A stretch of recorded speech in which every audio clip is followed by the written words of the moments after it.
A simple woman came to work at an elite office on her first day, but she was humiliated, called a bum, laughed at, and eventually kicked out.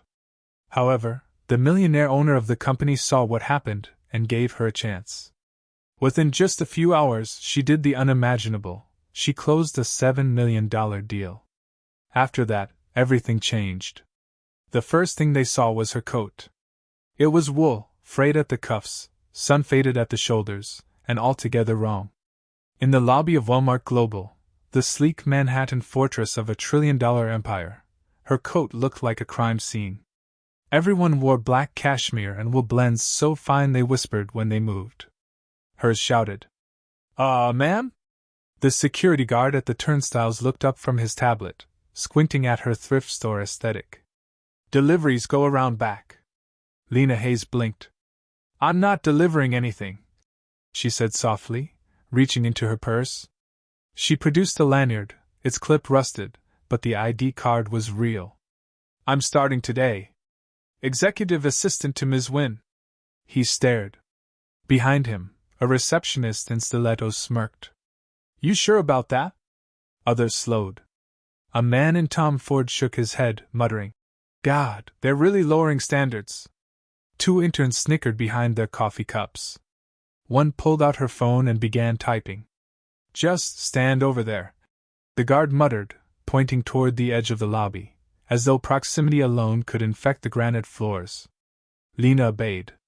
She didn't explain that she'd taken 2 subways to get here, that her last good coat had been ruined in the rain last winter, or that she hadn't had time, or money, to replace it. She just stepped to the side, silent, the whispers following her like smoke. By the time the elevator doors opened to floor 47, the cruelty had multiplied. It started with the assistants, heels clicking like gunfire down the hallway, eyes narrowing as they passed. "New girl looks like she sleeps in a church basement," one said, not bothering to whisper. "Did HR even see her resume?" came another. Lena stood waiting outside her assigned office, clutching a paper folder. Her resume was there, solid, not flashy. A decade of temping, 3 years managing accounts at a small logistics firm, and a night school degree she paid for one underpaid shift at a time. She didn't expect applause. She only wanted a chance.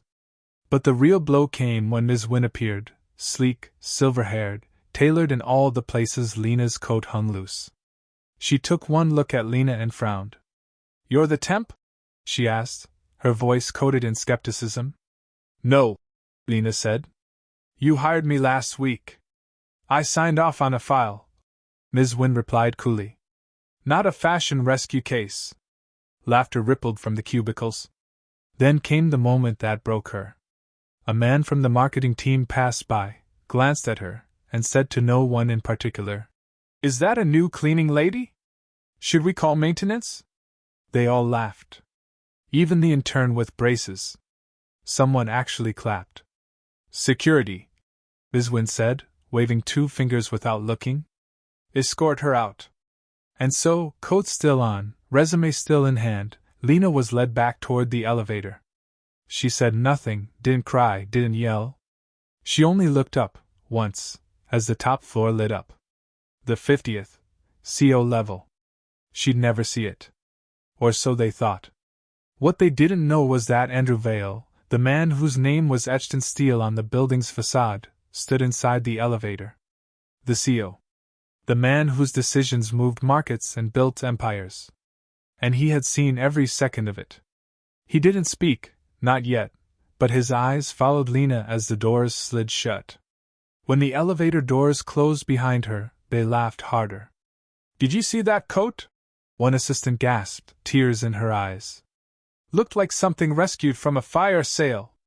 "I swear I smelled mothballs," muttered the intern with the tight bun, scrolling furiously through her phone. "I'm posting this.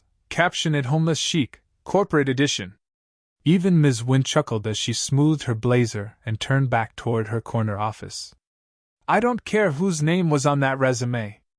If she can't be bothered to look the part, she doesn't belong in this building." Down in the lobby, Lena stepped out in silence. No protests. No tears. The security guard who had mocked her earlier now avoided her eyes, suddenly uncomfortable with how public the humiliation had become. People stared. Cameras blinked. Phones buzzed. Somewhere above, a floor's worth of junior executives laughed at the photos already circulating. The frumpy woman with the sad eyes and the old coat, escorted out like a trespasser. Hashtags bloomed. Hashtag dumpster chic. Hashtag who let her in. But Lena didn't stop walking. She moved with slow, deliberate steps toward the glass doors. Outside, the wind bit through her coat, but she barely felt it. Behind her, unseen to all but one, the elevator had stopped again. Andrew Vale stood alone inside it, silent still. A quiet fire burned behind his gaze, not pity, but something sharper. Something familiar. He'd seen this once before. A woman in a threadbare coat. Her chin raised, her voice quiet, her worth buried beneath assumption. His mother. His hand hovered above the control panel. Then pressed a button. "Find out who she is," he said to no one. Now. Lena didn't go home. She walked 3 blocks south, past the coffee carts and steaming grates, until she reached a weathered brown building tucked between towers of glass. A shared workspace, cheap, no frills, but open to anyone with a membership and a laptop. She scanned her card, sat down at the farthest corner desk, and opened her folder. Inside, numbers. Sales reports. Trend graphs. Client retention data for Wellmark's Consumer Products Division, the folder she'd managed to grab on her way out. Technically, it belonged to them. But Lena had worked on these figures for weeks after they contracted her as a freelancer through a temp agency. She hadn't just skimmed them. She knew them. She noticed an oddity, a pattern in the numbers that even the paid consultants had missed. It wasn't a mistake. It was a crack. An opening. She stared at it now, lips pressed in thought. It could be nothing. Or it could be the edge of something massive, an overlooked foreign client, an opportunity for licensing expansion worth millions if positioned right. She highlighted the figures, opened a blank document, and began to write. Her coat still smelled faintly of subway metal. Her hands trembled slightly as she typed, but not from fear. From focus. 2 hours passed. Then 4. When dusk hit the glass, Lena closed the lid on her laptop, packed up the folder, and walked to a street corner near 5th. She didn't know if this would work, but her mother had once told her, "When the door closes, check the hinges." At exactly 6:17 p.m., a sleek black car pulled up. A man in a gray suit stepped out, mid-40s, sharp eyes, a phone at his ear. He was flanked by 2 others, all crisply dressed, moving with purpose. Andrew Vale. She didn't hesitate. "Mr. Vale?" she called. He turned, surprised, but not unkind. "I need 10 minutes, she said, holding out the folder. "Just 10. I know I don't look the part. But I think there's something in here you need to see." One of his aides stepped forward, protective, but Andrew raised a hand. He looked at her coat. Her eyes. Then the folder. "What's your name?" "Lena Hayes." He studied her for a moment longer. "Walk with me." No cameras. No press. Just 2 people heading toward a waiting elevator in the adjacent building. As the doors closed, the others outside whispered. Who was she? Why was he talking to her? Inside the elevator, Andrew flipped open the folder. His eyes scanned the first page, then the second. His expression shifted. By floor 5, he glanced up. "You caught this?" She nodded once. "No models flagged it?" "No." He exhaled through his nose. "This could restructure our entire brand expansion." "I know." Silence stretched. Then, "Come in tomorrow," he said. "Directly to my floor. 9 a.m. or whatever you want." The elevator chimed. He stepped off. She stayed inside, writing it down, her reflection in the glass walls still wrapped in that same old coat. But something had changed. She hadn't argued or begged. She'd shown what she knew. And someone finally listened. The next morning, The same turnstile guard from yesterday froze when Lena walked through the doors. No coat this time, just a plain black sweater, dark jeans, and the same quiet confidence she'd carried all her life. She didn't stop. She didn't smile. She just flashed her new access badge. 50th floor. Executives watched her pass like a ghost walking through walls. She stepped out into the hushed halls of the executive suite at 8:59 a.m. on the dot. Outside Andrew Vale's office, his assistant blinked. "Can I help you?" "She's expected," said Vale himself, emerging from his office with two senior directors flanking him. They didn't notice her at first, until he gestured. "This is Lena Hayes," he said. "She's joining the strategy session." Murmurs broke out like static. "She's from admin, right?" one whispered. "She's the one they escorted out." But Andrew had already turned. "Lena, you brought the deck?" She handed him a flash drive. Inside the glass-walled conference room, the air was thick with tension and cologne. 20 executives. One CEO. And her. Vale inserted the drive. The projector flickered to life. A single slide appeared. "Consumer Products Expansion Opportunity, Southeast Asia." Lena stood, palms flat on the polished table. She didn't ask permission. She didn't smile. "I reviewed our performance in mid-tier consumer segments across Vietnam and Thailand," she began. "Your consultants missed a third-party import distributor that quadrupled reach without touching corporate licensing fees." She clicked again. "Sales curves. Margins. Untapped growth." She moved with quiet command, her voice steady. She fielded questions without blinking. One VP tried to challenge her math, until she corrected his formula from memory. He went silent. After 7 minutes, she stopped. "That," she said, "is a $7 million gap no one noticed." Silence. A long one. Andrew Vale leaned forward. "How long did it take you to find this?" "About 3 hours. But I've been tracking the pattern longer." One of the regional directors glanced at the others.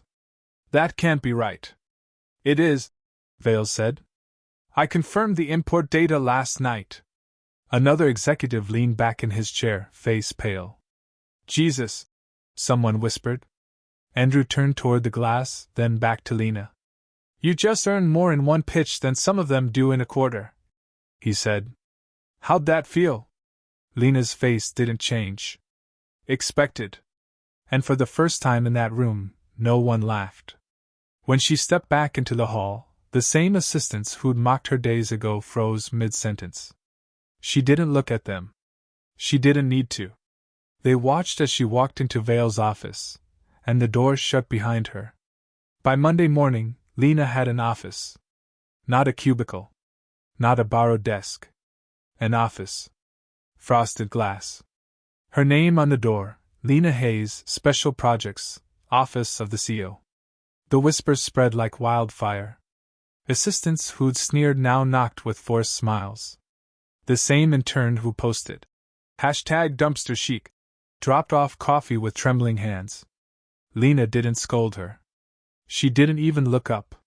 She simply said, "Thank you," and returned to her screen, where projections for a multi-region rollout pulsed in front of her.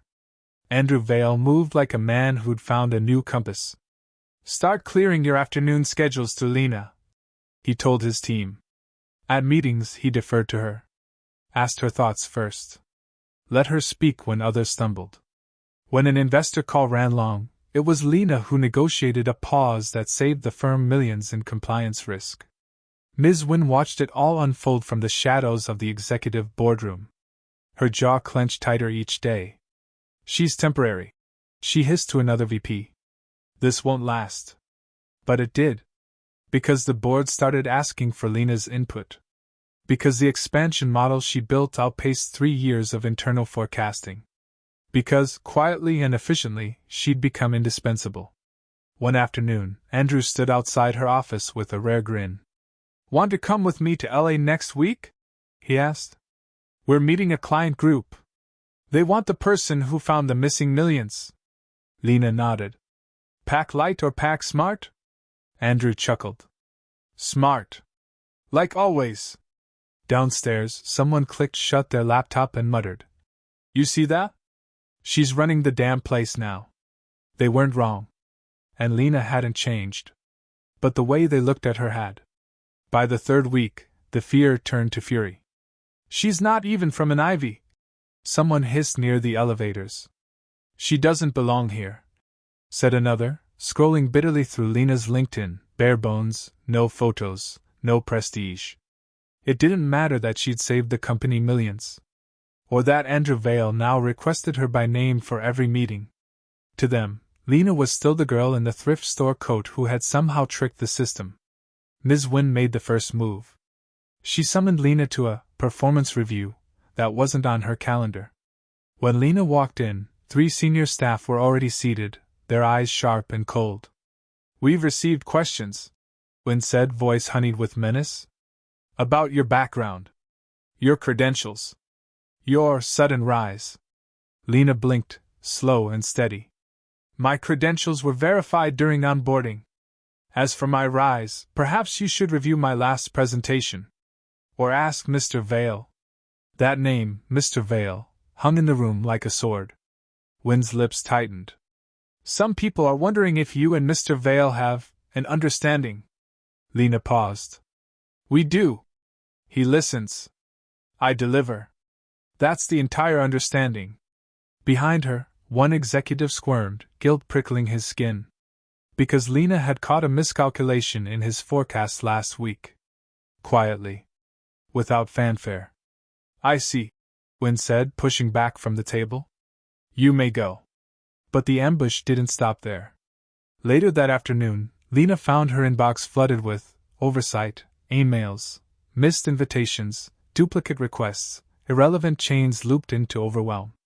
Small sabotage. Someone left a ripped folder on her desk, old spreadsheets she'd never touched, along with a sticky note that read, "Try staying in your lane." She said nothing. Instead, she walked to the analytics floor, grabbed the real data set, and reran the numbers. And then, because it had become habit, she found another $2.3 million in hidden value. She printed it out. Walked to Andrew's office. Dropped it on his desk.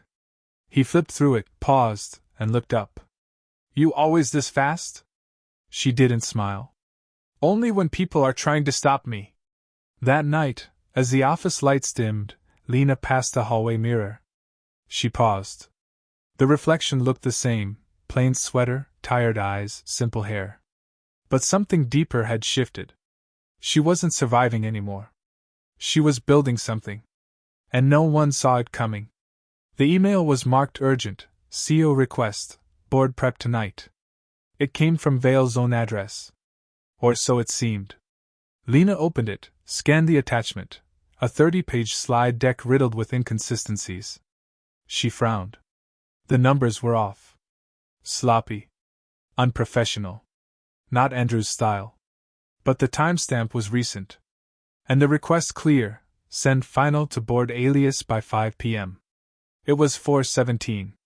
She hesitated. Then trusted her instinct. She picked up her phone. "Andrew? Did you want this sent now? The board deck?" Silence. Then, "What board deck?" The trap snapped shut. Andrew called IT. Within 20 minutes, the source was clear. Someone had cloned his internal credentials and tried to frame Lena for submitting flawed data to the board. A paper trail designed to make her look incompetent. Reckless. "They wanted to burn you," Andrew said quietly, his jaw tight as steel. "Make you fall hard." Lena sat across from him, fingers laced. She didn't ask who it was. She already knew. Ms. Wynne. 3 others. All the ones who'd watched her rise like it was a personal offense. But she didn't scream. Didn't storm into their offices. Instead, she stood. "Do I still have your trust?" she asked. Andrew met her eyes. "More than ever." "Good," she said. "Then let me clean this up my way." The next morning, Lena walked into the 9 a.m. financial review. The usual suspects were there, Wynne at the head, sipping coffee with the calm of a queen. The 3 conspirators lined up beside her, too polished, too quiet. Lena placed 3 sealed envelopes on the table. "Before we begin," she said, voice calm, "I'd like to distribute some light reading." Inside each envelope was a detailed report, data logs, security breach timestamps, email metadata. Evidence. The room went still. Ms. Wynn's hand froze on her mug. One of the executives paled. Andrew entered mid-silence, reading the room like a hawk circling smoke. "I trust everyone's had a chance to read the documents Ms. Hayes compiled?" he said coolly. "IT confirmed everything. Attempted digital sabotage. Intent to mislead the board." He turned toward Wynne. "You've been here a long time. But tenure doesn't excuse treachery." Her mouth opened. Closed. No words came. "Pack your office," he said. And just like that, the crown cracked. As security escorted the stunned group out, Lena remained seated. Unmoved. Unshaken. She didn't smile. But she didn't need to. The wolves had lunged. And missed. By Thursday, the entire 50 floors of Wellmark Global were buzzing. The sudden termination of 3 high-ranking executives and Ms. Wynn's quiet departure hadn't gone unnoticed. Rumors swirled in elevators and break rooms. Some said embezzlement. Others whispered about a secret audit. But by Friday morning, the truth came crashing down. At 10 a.m., an email hit every inbox.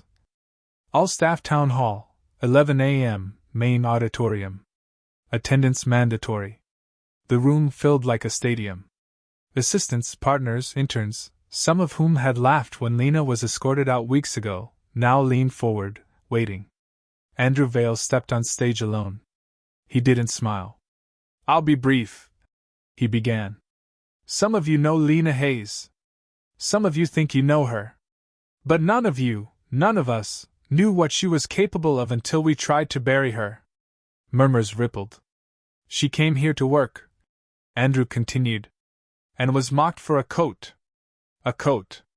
Not her skills. Not her ideas. Just her coat." People looked down. Some shifted in their chairs. He turned slightly, voice harder.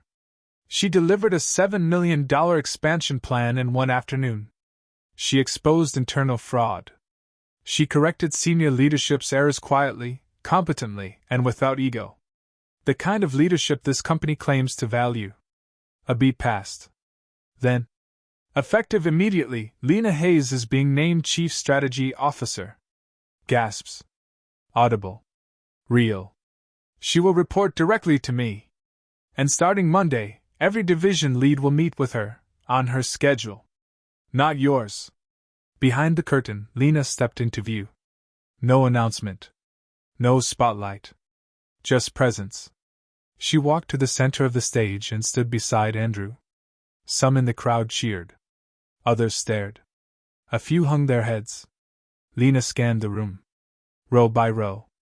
There were the assistants who once rolled their eyes. The marketing lead who'd called her a ghost.